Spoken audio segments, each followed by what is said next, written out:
Today I have got you another miracle in the ICU. This is a 31-year-old boy. Was admitted with us with a brain encephalitis. There is an infection in the brain. He was in coma for literally 1 month in the ICU.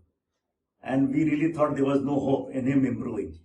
But I give credit to the father. He persisted. He said, no, we have to continue doing it. We have to save my son. And then one day he woke up. And after the next 1 month, there was a gradual improvement. He was on a ventilator for 1.5 months. He's off the ventilator. This has been removed today, the tracheostomy. And now he is going to speak a few words. कसं वाटतंय तुला? तू बोल आता sir. तू बोल. तुझं नाव सांग. डॉक्टरांचं नाव? डॉक्टरांचं नाव Gayasir. काय बोलायचं तुला आता? बोल. Gayasir is great. And Gayasir dear माणूस. Thank you so much, sir. Thank you so much, sir.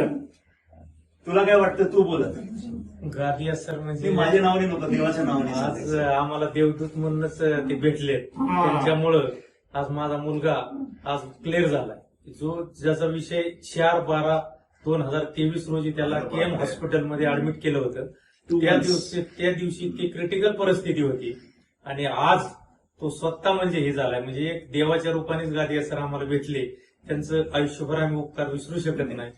So what I always say is this is a miracle we don't do in the ICU. These miracles are created by God. Sir. One principle is God who did this work.